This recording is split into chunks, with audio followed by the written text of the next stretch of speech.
What's going on, everybody? Welcome back to the wood shop. All right, today is a pretty fun one. I just pulled out this black walnut tabletop that I had sitting kind of over in the corner of the shop for about the last year. I honestly almost forgot about it.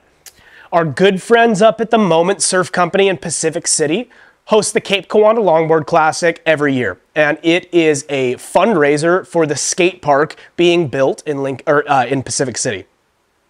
So what they asked us, say, you got any cool piece of furniture that you could donate? I'm actually going to be one of the announcers at the longboard contest. And I was like trying to think about anything that I had in the shop that would raise some funds for these guys, because it's just such an awesome improvement to their community. I was moving stuff around and I found this black walnut tabletop. I'm like, oh my gosh, this is the piece. So we just have the tabletop. Today, we're going to fabricate a modern, sleek metal base to complement this table, get it all wrapped up together, packaged up nicely, take some photos, and it's gonna be listed live on the auction for the Cape Kiwanda Longboard Classic in the next couple days. So we'll post that link down below so you can get to the auction if it's something that you're interested in, but come follow along. We'll get this base fabricated up. We'll get this table looking pretty beautiful. Come check it out.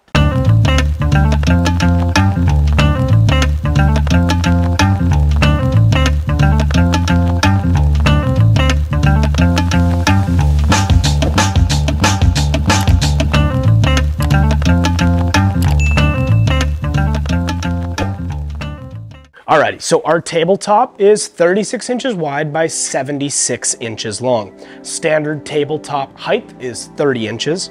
And we have a bunch of 2-inch by 1-inch rectangular tubing in the rack. And I looked through the rack and I picked that out because it kind of fit with this design that I had in my mind. The profile of the table is 2 inches, and I think just that 2x1 rectangular tubing is gonna complement the profile and the lines of the dining tabletop itself. So what we're gonna do is we're gonna bring the legs in 14 inches from either end. That'll allow for a whole chair to slide underneath the ends of the table to make it really comfortable so somebody doesn't hit their knees on the metal leg supports of the table. And the 2x1 we're gonna have come angle inwards towards the middle of the table from either side. We're gonna have a flat spot in which I can drill a hole, tap and thread some leveler feet. At the angle, we'll have another piece come up at a 90 degree, and then we'll have a spreader bar that sits up off the ground, connecting the two sets of legs here. Pardon my drawing skills, they're not the best, but at least it gets it out on paper and we'll be able to replicate this in metal pretty easily. There'll be two sets of these legs, so one on each corner, and both of those sides will taper in towards the middle to one single spreader bar going across, just for added strength, but also that appeal of those angles matching that 5-degree taper that we have all the way around the edge of the table. So we're gonna get some pieces of metal cut up here. We're gonna start fabricating this thing. I think this design is gonna work really, really well with this table.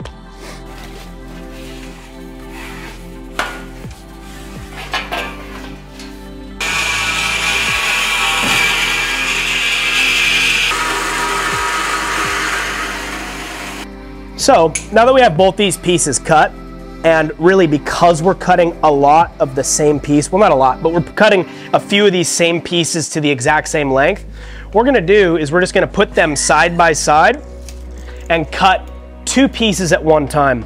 So I'm gonna cut right now is the vertical pieces, and I'm gonna cut them oversized because I will actually cut the joinery of these pieces by hand with the angle grinder with a cutoff wheel.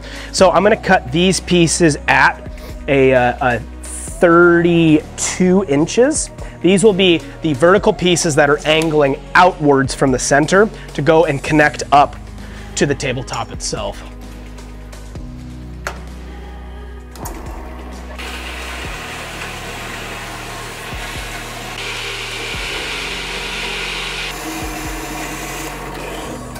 Now we will cut our little 90-degree return portions that are going to be coming back up towards that middle of the table here from the legs. We're going to cut those at 16 inches.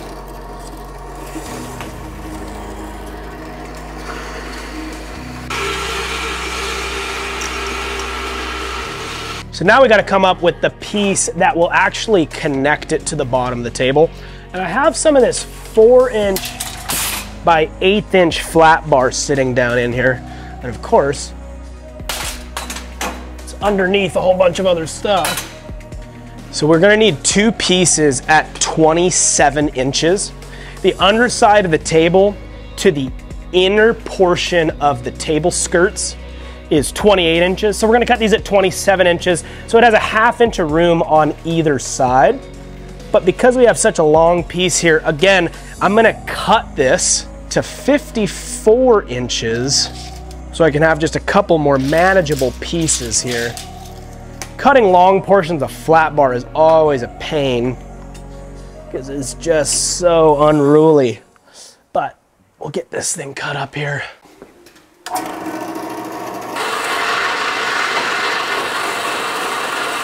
Alrighty, so we got the majority of our pieces cut here. These are the receiver plates that are gonna be bolting the base to the underside of the table. These are our actual vertical legs. They're gonna be kicked in at an angle, and these are gonna be the returns that come from the legs upwards to the center spreader bar. The only piece we haven't cut is that spreader bar because we don't know what the total length is gonna be yet until we kind of start mocking this stuff up.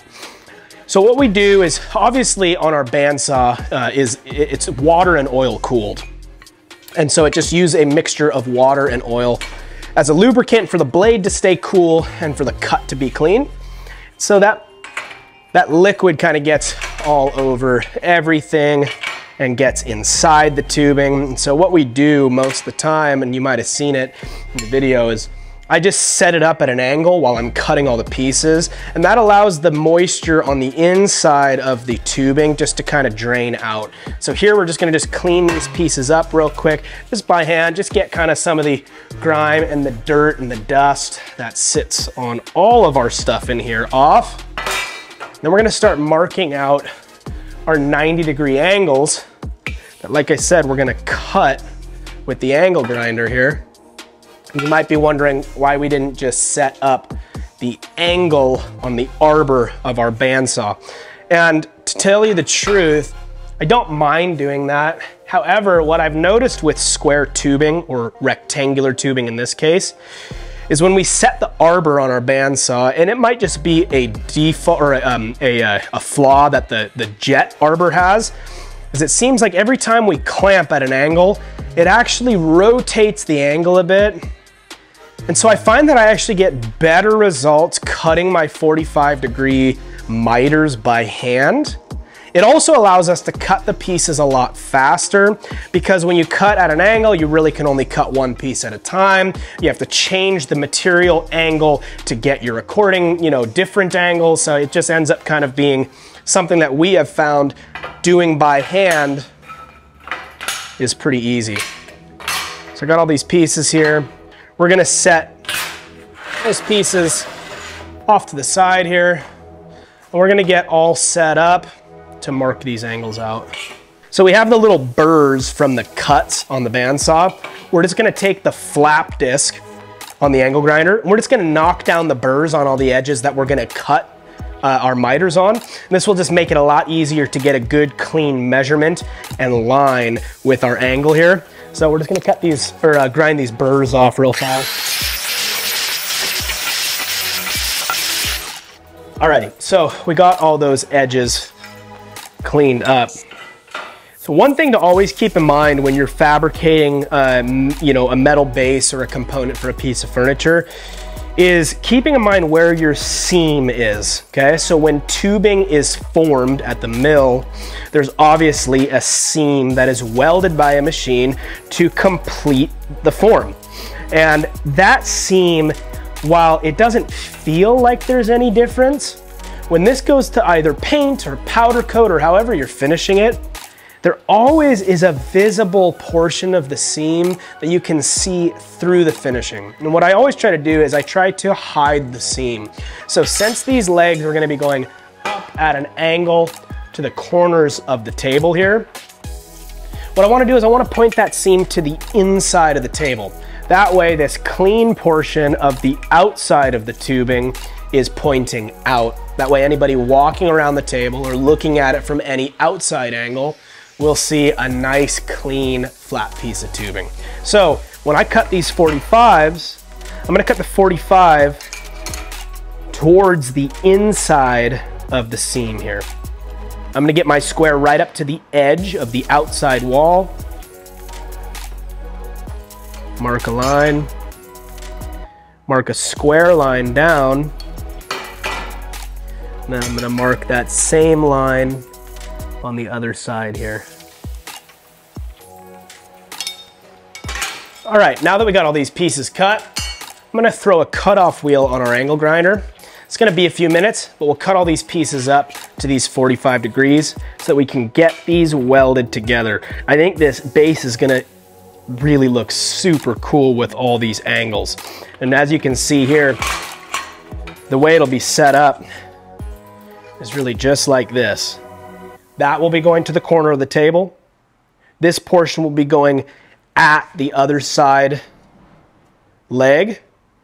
And then the 2 points are gonna come together to that center spreader bar going across to the other set of legs. So we'll get all these guys cut up and start welding these things together.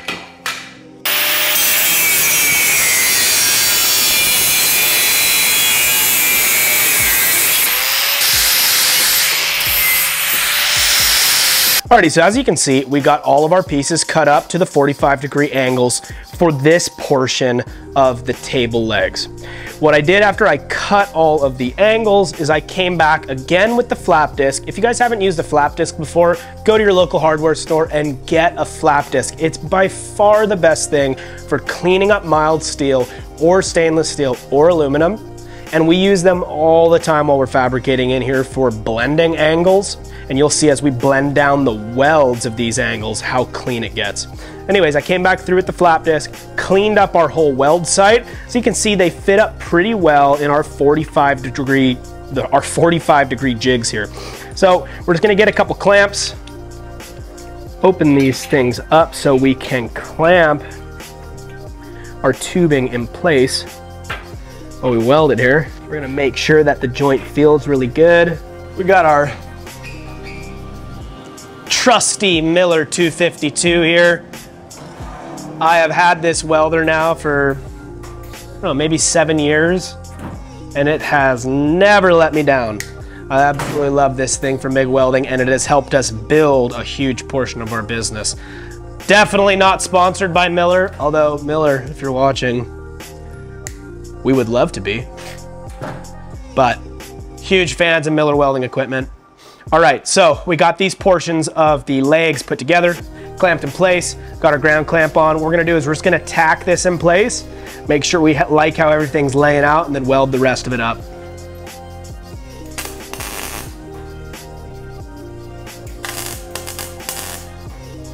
Looks all clean to me.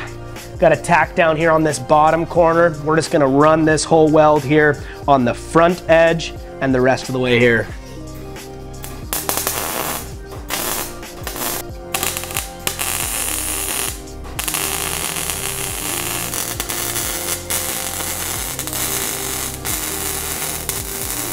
Clamping the metal in jigs, specifically 45 degree or 90 degree jigs, is the only way to go. I mean, it gets it really, really flat, and it also holds it when you have the spring back or pull back when you heat up metal with welding.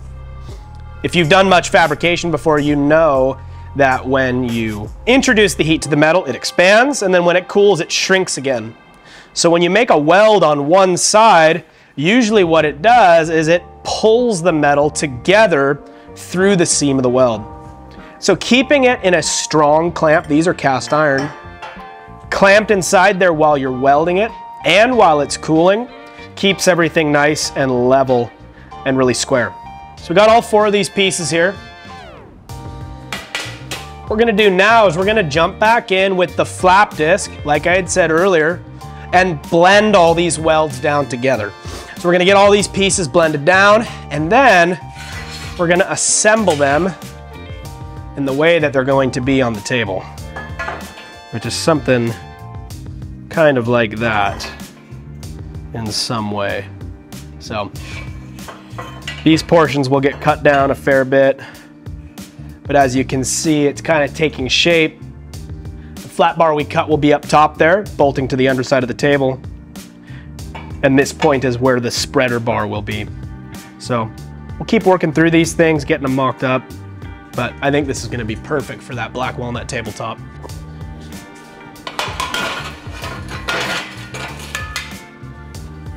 Alrighty, so we got all 4 of our leg pieces blended together. And as you can see, this is just the initial grinding, but it makes it look like one clean piece of material, especially after it gets painted. We'll do another cleanup of the whole entire thing after the whole base is fabricated, but this at least just gets us nice and flat, all that weld gone, and the 2 pieces of metal blended together. So, because each of these leg portions are gonna be kicked out and up, I'm gonna have to set up a couple blocks so I can get the right angles to cut these inside connector pieces here. I think what I'm gonna do is maybe make a quick plywood jig that clamps these in place and allows me to maneuver them so that I can get the angles that I'm wanting here. I gotta come up with something for this. Alrighty, so we got the legs mocked up here. And I just put them up on this 2-inch block of wood. So I think getting that crossbar to hover just 2 inches off the ground is gonna be probably the best look we can go for. As you heard when I was talking about how we were cutting these legs, I cut them oversized. Just like I was saying, we're cutting everything kind of as we form it. So what I'm doing here right now is I'm just gonna mark out the top of where we're gonna cut these legs down to achieve that 30-inch table height. And so what we're gonna do is we're gonna cut them at 28.5 inches from the ground here. So you can see now that we have the angle, we'll actually get a realistic measurement. So 28.5 inches there, 28.5 inches there. What I'm going for at the top here is a 24-inch spread between the 2 legs. And we're actually really close to it just where we're sitting right now. I'm measuring corner to corner. There's 24. And I have these 2 edges together here. It's gonna give us a 20-inch spread on the base, which is gonna be perfect. There's gonna be enough overhang around the whole edge of the table that you're really not gonna have a problem hitting your knees into it when you're sitting in a chair. We're gonna have that spreader bar hover. I think this is gonna work out perfect just as it sits. So what we're gonna do is we're gonna measure out and mark out the angles that we need to cut these 2 pieces at so that we can get the spreader bar perfect and seamless through this whole thing here.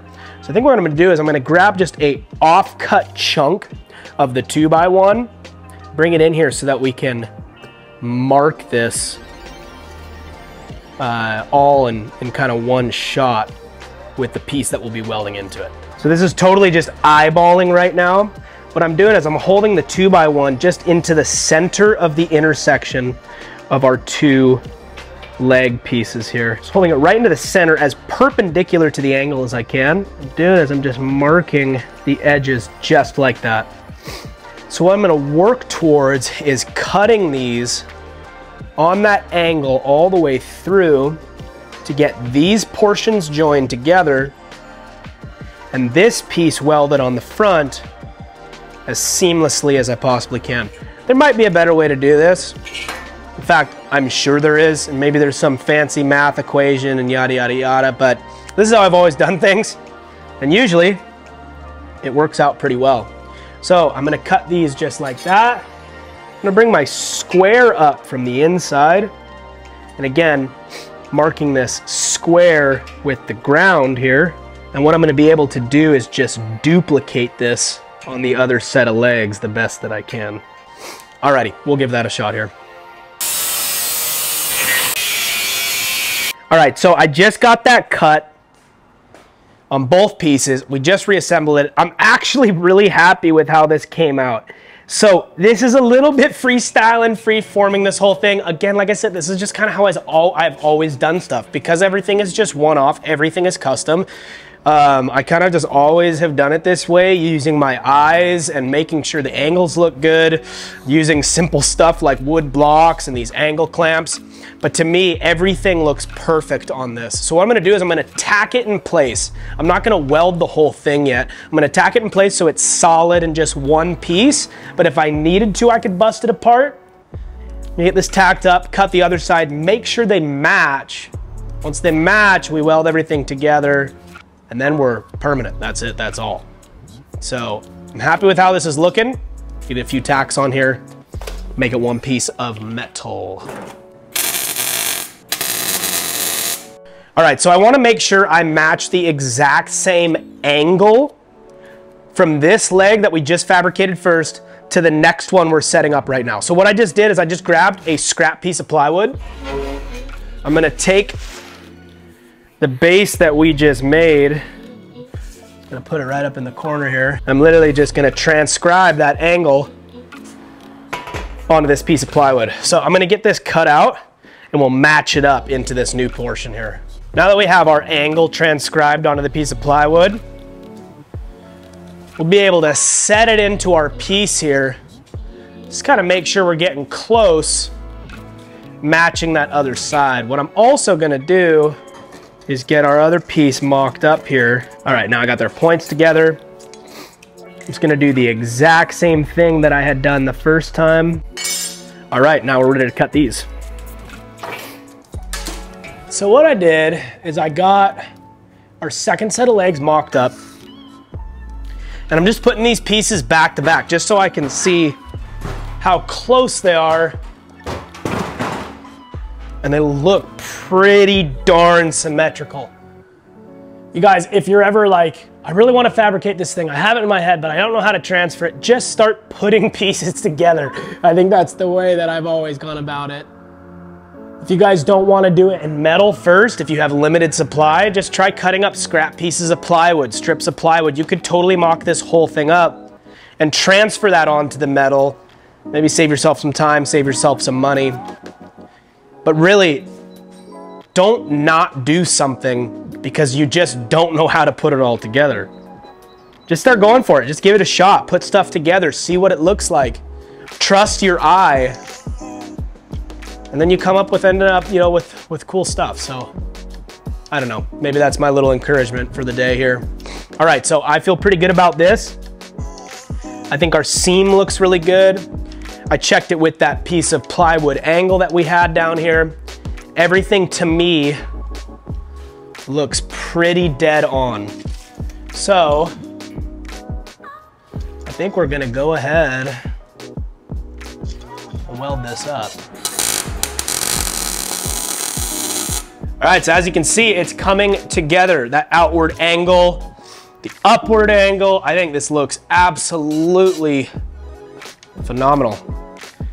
So all we have to do now is we're just gonna measure out the total top length so we can fit it to the underside of the table properly. Then we'll be able to cut our spreader bar here and get this welded in. We're actually really, really close.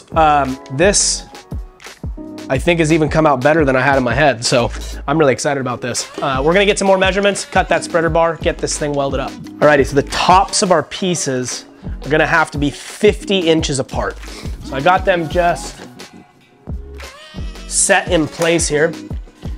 And we're using this big chunk of sheet metal that I had in the shop here laying on this piece as just a point of reference here. So what I'm gonna do is I'm gonna use this square edge as a guide here to get the outside corners of the table base square to each other. This was a sheared piece of sheet metal, so we can pretty well assume it's square. All right, so we got our 20-inch piece in here. And what I'm gonna do is I just set it right against here and just marked these front edges where we're gonna weld it to, on where I wanna just cut these pieces nice and straight so that this interior portion will just fit perfectly inside of there. So I just got those marked out. We're gonna cut that, then we're welding this stuff together.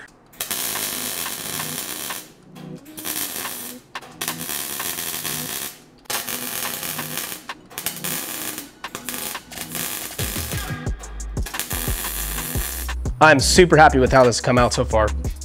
So all we have left to do is cutting these to the right height and putting our receiver plates in so we can bolt it to the underside of the table. But the geometry on this thing is so sick. I love all the angles.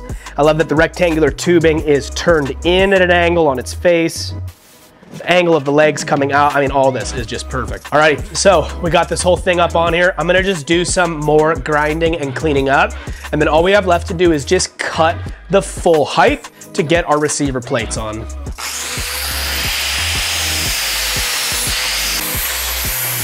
Alrighty, so we got all of our welds blended together. And as you might have watched, I ground all the surfaces of the tubing. And you might have been like, dude, that was super haphazard. Well, it was haphazard, but it's by design. The way that we're gonna finish this requires us to get kind of down to the silver of the metal just below that mill scale, kind of the imperfections that float to the surface of mild steel as it's casted, or formed rather. And so it requires us to get down into that silver metal. Also, kind of that haphazard grinding leaves all these marks throughout that when we go to finish it with the acid that we're gonna darken the whole base with, it'll leave a bunch of patterns and a lot of grain in there and texture that'll end up looking really cool. So we're totally ground down. Everything is super smooth. There's nothing that could catch a knee or a finger or something that could get, brushed up against the metal here. I just have 100 grit sandpaper. I'm just gonna really lightly just go over the whole thing one more time. We're gonna cut our heights, put our receiver plates on, and we're gonna darken this thing. So we're super close here. We're just gonna do the little bit last kind of finishing touches before welding our top plates on here. So we're all cleaned up. We're gonna just mark out our 28.5 inch final height for our base here. And that just helps us on this compound angle make a good level cut to get this flat bar all the way across here. I'm gonna do it on all four.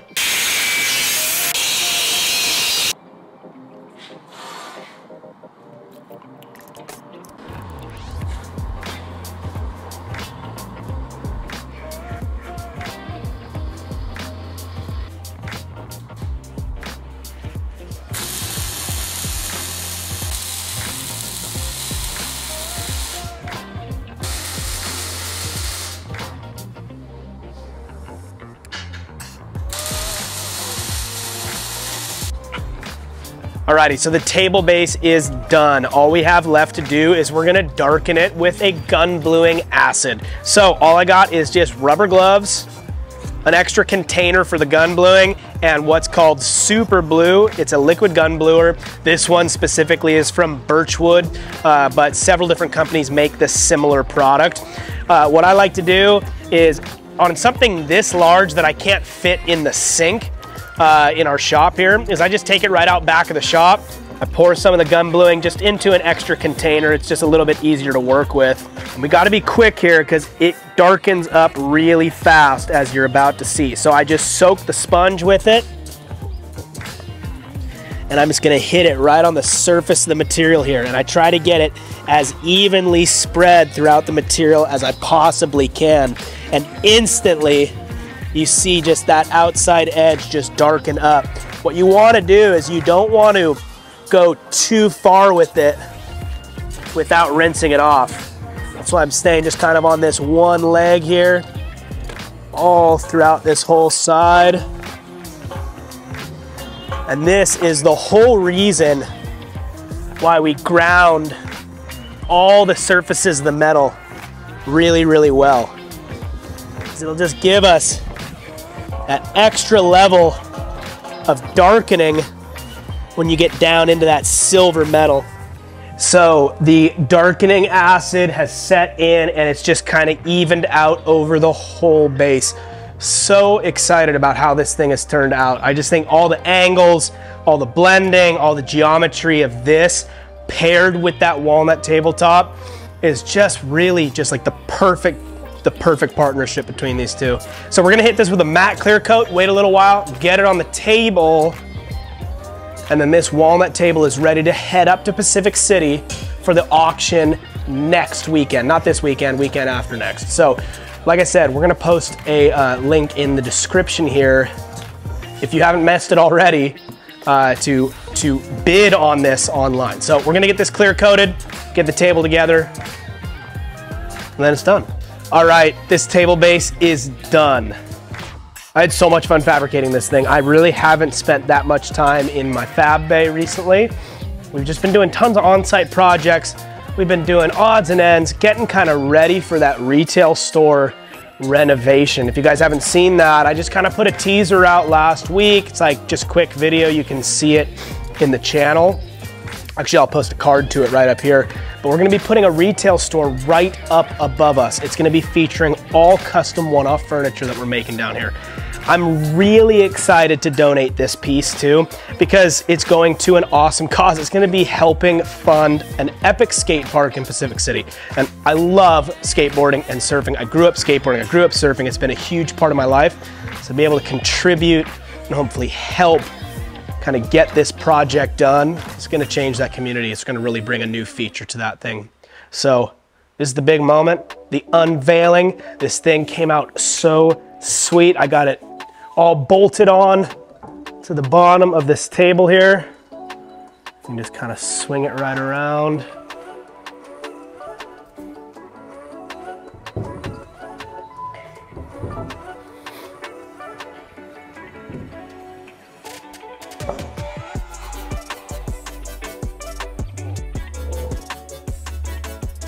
There it is.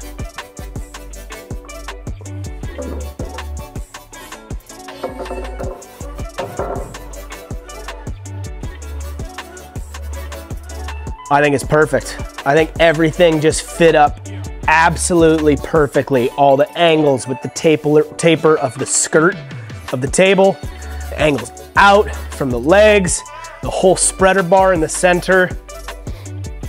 Man, this thing turned out so sweet. All right, you guys, thank you so much for watching. Again, it's just been so much fun to develop this YouTube channel and have the response that we have. We are so grateful to all of you guys who have been subscribing, liking, commenting, and just being engaged in what we're doing. It means a lot to us. And to be able to share, you know, kind of the journey that we've been on, share kind of where we are right now in that journey, give any tips and tricks and how-tos that we have learned over the way, over kind of just this whole process to help you on your journey, on your own projects. It's just something we're really excited about. So you guys, if this inspired you in any way or was helpful, just hit that like and subscribe button. We'll see you guys on the next one. All right, you guys, if you saw the table, you're like, oh my God, I need that. Roll over down in our description. We have a link to the live auction site that the table will be on. If you're watching this past September 18th, 2022, sorry, you're out of luck. We've already been auctioned off and you're living in the future. But if you're watching this right now, we're just gonna post this on Friday the 9th. So if you guys have a 1 week to put in bids for this table, and it could be yours. Totally willing to ship it. It's all going to be featured on the Cape Kiwanda Longboard Classic website. That's happening in Pacific City on September 17th and 18th. It's gonna be benefiting the Pacific City Skate Park. So if you guys really want it, check in the description below. You'll see a link to go bid on it. Thanks so much.